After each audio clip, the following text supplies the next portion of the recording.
Hey G fans, GojiFan93 here, and in today's video I'm going to be giving my thoughts and review on Season 1 of Gamera Rebirth.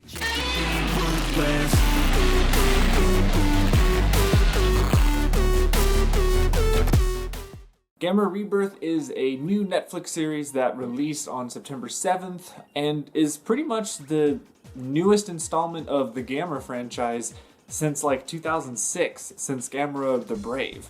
So it's been a very long time since Gamera has been in the limelight. And I'll say right off the bat, without any spoilers, that overall, I did enjoy the anime. We have a total of 6 episodes and 5 kaiju that are from Gamera's past that he fights in the show. The first thing I want to talk about is the story of the show. Now, I'm not going to get into too much detail about the story because I know that there are still a lot of people that have yet to see this series, so I'm not going to be giving really any major spoilers in here, but I will give a spoiler warning if I am about to say something that I do feel may have a potential spoiler alert there. So pretty much the main plot of the story is revolving around some kid characters, mainly around one character and then his friends, and then also the fact of obviously Gamera popping up and saving these kids from the other kaiju that are trying to kill these kids. And I'll say that the story is somewhat unique. It's not really the most like impactful or memorable story that you'll watch in a kaiju show. But I did find myself towards the last half of the series being more engaged and more immersed into what was going on than the first half of the show. I'll admit that the first half of the show definitely takes a lot to get going. It's a slow burn for sure. The thing is that when you get towards the end of the series, it does really start to pick up, which does make sense. What that bothers me though is the fact that since it's only 6 episodes, we don't get enough time to really get to know these characters. We don't get enough time to get connected to them, and I feel that that's a detriment to the show. Each episode is roughly around 40 to 45 minutes, and so really what it seems like is that they've taken a 12 episode anime series and shrunk it down into half the size of that. But the problem is that even when you do stuff like that, you still, I feel, don't have enough time to get to know these characters.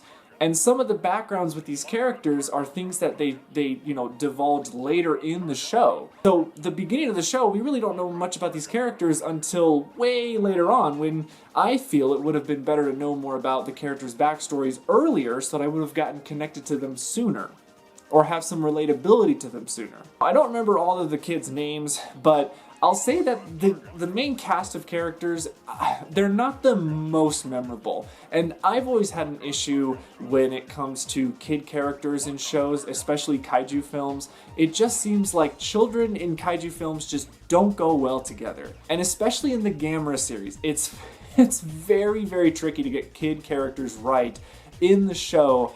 And I feel that these kids they're kind of on the line of borderline annoying, but also borderline, okay, they're not too bad. I feel like these kids remind me a lot of the kid from Gamera the Brave. Like, he wasn't that annoying in the show, but he still had certain parts that I was like, okay, come on, let's keep on going. I don't really want to follow this kid that much.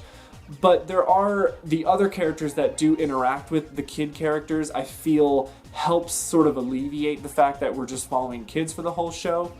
But I also understand the fact that it is a Gamera show and that Gamera is synonymous with protecting children from kaiju or whatnot.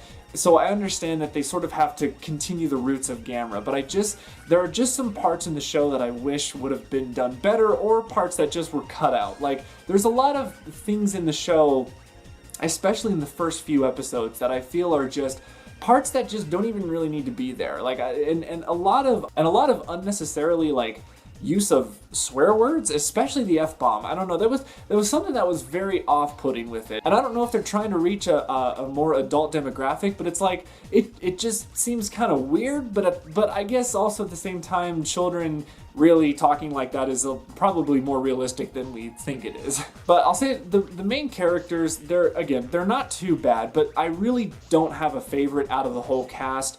I mean, the main character, I'd say, the main kid, you know, his whole thing, he had a connection with Gamera, and that plays true with the rest of the series. You know, there's this one child that has just this connection with Gamera. In the Gamera trilogy, it was that one girl character who had the connection with Gamera. So, you know, he has that sort of connection, and then he has his best friend, which his best friend sort of in the whole show is just kind of this, he's really this like off-putting sort of I don't want to say mean friend or whatever, but he's sort of like the bigger brother, you know. He's very overprotective of his, you know, friend there. And then we also have a girl character who is sort of this nerd. She's basically your token nerd character, you know, your anime wearing glasses. She always, you know, puts her glasses up, and she like all the time has to over-explain everything that's going on, and it does get a little grating over time. She was probably one of my least favorite characters just because she never stopped talking. She did have an episode, though, I would say like a small arc or whatnot, that was pretty good, that she got a little bit of a spotlight, but still, it's... yeah. And then we get introduced to, I think it was in the first episode, we get introduced to these bullies, and one of the bully characters, I think his name was Brody or something. I can't fully remember, but this character was one of the most annoying characters at the beginning of the show. But I feel throughout the whole show, this character had the most development, the most of a character arc, where he started out as just a bully and whatnot, and then at the end of the show, actually turned into be a pretty good guy and like help the kids and you know, basically help save the world in a way. But there was also just this really off-putting part at the beginning of the series where along with like a lot of the F-bombs, there was just this scene where the bullies first interact with the main characters, and they're just like super racist against Japanese people. Like, it's kind of weird. Like, I know that it's an anime, so it's made by Japanese people, so they're sort of making fun of themselves, but there's a lot of like, this jokes they were saying was like, it was kind of awkward. So I don't know, that was a little bit weird. And then we have other characters, this like secret organization, this one guy who, the only thing I can really remember him from is that he had just like wavy hair and whatnot. And he was okay. He also had a character arc of not really understanding what, you know, what like organization he was working for. And then all of a sudden he realized, oh, I'm working for like, well, here's a little bit of a spoiler alert. Oh gosh, I'm working for, you know, the bad guy, so now I gotta redeem myself and help the kids and blah, blah, blah.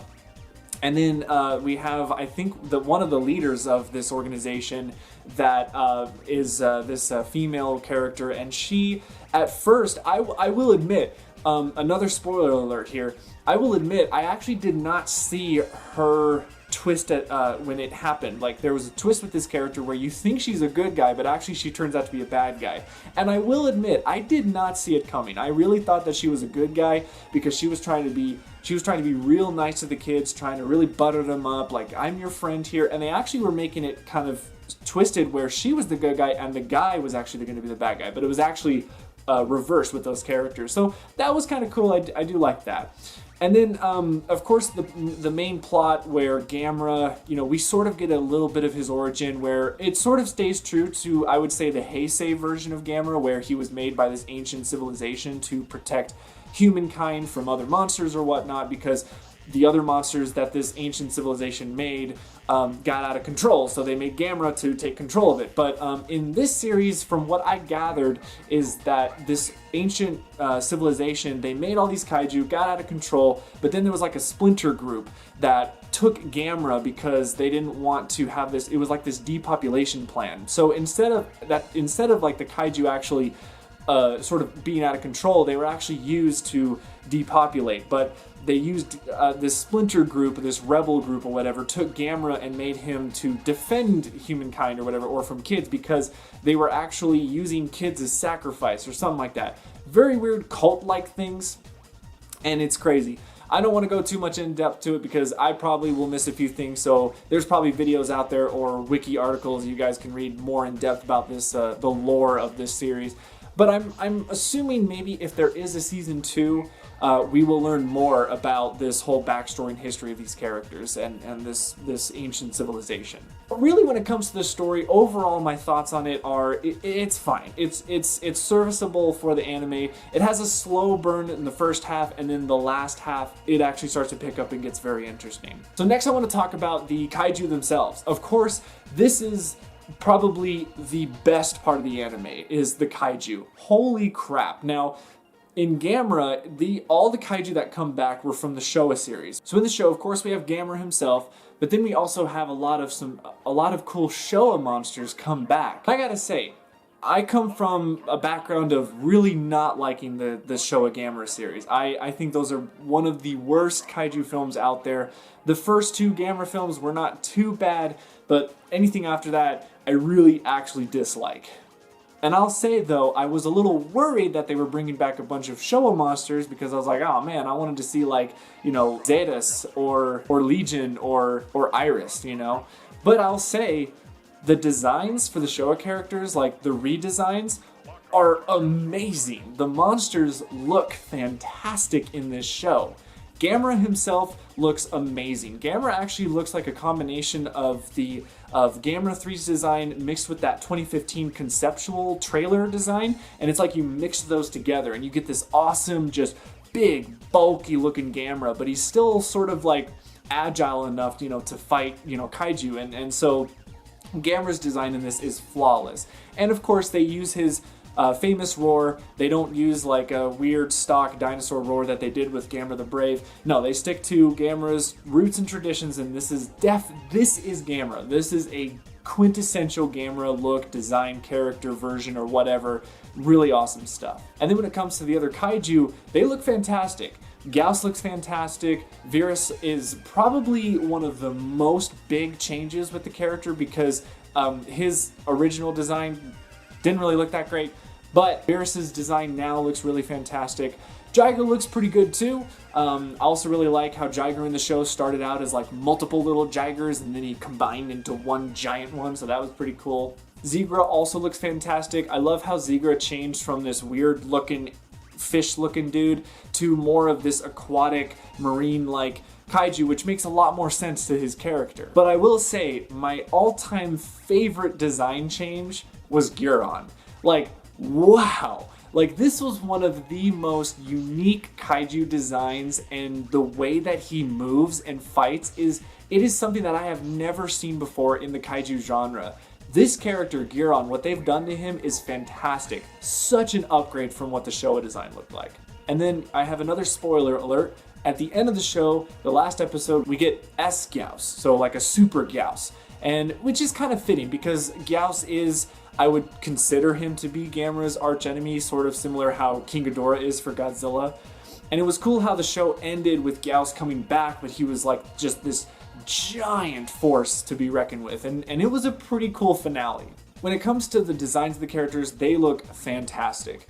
And the way that they move in the show is great, and the battles in the show are really, really cool. I feel like maybe the battles might be a little too short for the runtime that the episodes are, but when they are on screen, it is fantastic. It is probably one of the better animes that are on Netflix right now when it comes to the kaiju shows. And also what I really love is that in terms of the music, there's this battle stinger that always plays when Gamera shows up or when Gamera's about to do like his final attack. It's a really nice like rock and roll sort of sounding thing, and you know when that tune plays, you know Gamera's gonna go to town on that monster.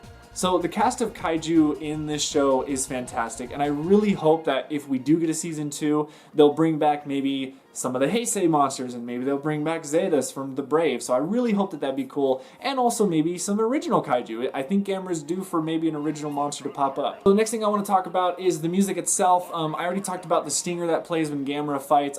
There's really not much else for me to talk about in terms of the music. The music, it is good. It plays its part in the show. It gets the adrenaline going when it needs to. It gets the emotions playing when it needs to.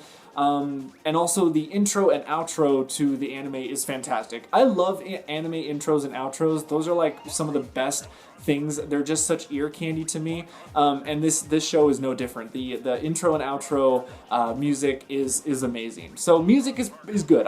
There's really nothing bad. And there wasn't anything that I heard that was like a Gamera theme song or original tune. I think the whole soundtrack of this is completely original. And the next thing I want to talk about is more of the technical side of it. So the way the show looks and sort of the voice acting and all that stuff. I watched this dubbed. I prefer watching animes dubbed if they are done correctly. I don't mind watching the Japanese audio and reading subtitles if I have to, but I do prefer dubs because that way I can focus on the visuals and what they're saying rather than having to look up and down and like read whatever. So I watched this with the dub, and I'll say the dub acting was pretty good. The voice acting was not bad. There really wasn't any character that was ear grating or anything like that. I'd say that the cast did a very good job in terms of the English dub. And I'm assuming, obviously, that the Japanese dub is just as good. The one criticism I will give this show, though, probably the biggest criticism I'll give this show, is the visuals. Now, I know that I said that the kaiju fights and the way that they move looks good, but I will say, though, that this is one of the most choppiest animes I've ever seen. The animation itself is so inconsistent between shots and whatnot. It's like some scenes are like hand animated, other scenes are rotoscoped, and other scenes are motion capture, and then the frame rate is just some of the most choppy I have ever seen.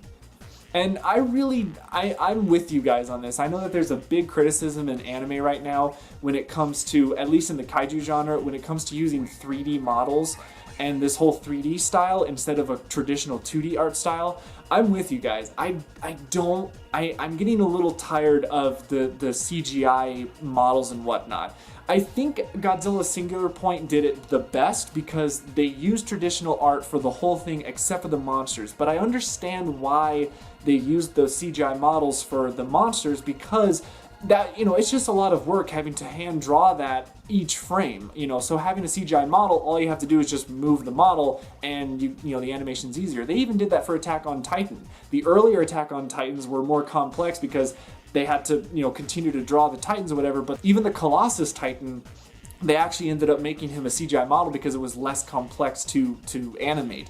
So I understand why CGI is such a prevalent thing when it comes to these kaiju shows, like the Ultraman show or the Pacific Rim the Black show, and then Godzilla Singular Point, and now the Gamera show. But I do wish that we had more of that 2D traditional art.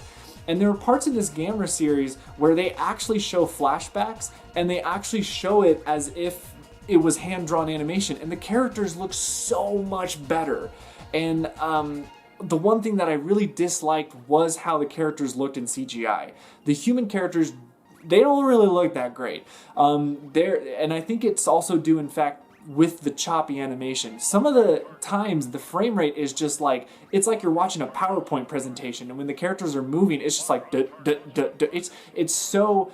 I was getting like a headache watching it. But then there are other scenes where it is like fluid animation. What is going on here? Like, why is there this massive inconsistency with animation? And even when it comes to that, I dare say that the Godzilla anime trilogy, Monster Planet, City on the Edge of Battle, and Planet Eater, I think it looks better. I think the Godzilla anime trilogy looks better than the Gamera anime show. Only due, in fact, to that the animation I felt was more consistent with the anime trilogy. And then even with Singular Point, it seemed like the animation wasn't as choppy. So that's probably my biggest criticism with this show, is how choppy and sort of how it seemed very like low budget when those parts were coming on. When the monster scenes were going on, though, it did look fantastic. I will say that those are the best parts of the show, is the monster fights, which that's probably the most important thing, so you got it, good job. But I hope that if they do a season 2, that maybe they'll put a little bit more money into, making the characters move a little bit more smooth, at least at a consistent thing. Because I know anime overall always has this sort of choppiness to it, but don't make it like PowerPoint choppy, because it doesn't look good. My overall thoughts with the show is, it's good. It was very good. It was enjoyable. I definitely liked the way the show ended. It ended on a cliffhanger, which I won't spoil it here, but it definitely opens the show up to a season 2. And actually the last episode was pretty sad too, because there's certain things that happen. You're like, oh shit, like that just happened. So I'm definitely looking forward to a season 2 to see what this show can do. I also know that, I would at least assume that this show is sort of a stepping off point for Gamera as a franchise. Kadokawa Productions, I think, is what they're called, because it's not Daiei. I keep on getting confused that Daiei doesn't exist anymore. But I think what they're trying to do is they're trying to gauge audiences' interest in the character. and I feel that if this anime does very well, that they'll probably greenlight a season 2, but then they might also start to work on maybe a new film for Gamera, which I think it's time. I think it's time for Gamera to get a big, you know, film going for him. I mean, Shin Godzilla just came out. We're getting -1 soon, and then Shin Ultraman came out, and then you got like a Shin Kamen Rider. So hell, let's get a Shin Gamera, right? Why not? Let's have the same team that did those Shin movies. Let's have them do Gamera. I think that would be fantastic. So I feel like if you are a diehard Gamera fan, you are going to love this show. If you are a Kaiju fan, I feel like you're still going to love this show. And obviously a Godzilla fan like myself, who sometimes dips his toes into Gamera stuff, it's enjoyable too. This is not a bad anime. It's not a bad show at all. I think that it is really good. The story sometimes is a little bit forgettable. The characters sometimes are a little bit forgettable and have some issues there. But I feel that the season 1 set up the groundwork for a season 2 to really come in and just like knock it out of the park. So I'm very excited to see what the future of Gamera holds. And I'll be there to talk about it when season 2 or whatever comes out of it. So that's my review for the Gamera Rebirth Season 1. Let me know in the comments what you guys thought of the show, if you've already seen it or if you're watching it currently, and I would love to know your guys' thoughts in the comments below. That is it for me, guys. Thank you so much for watching, and as always, stay big, G fans.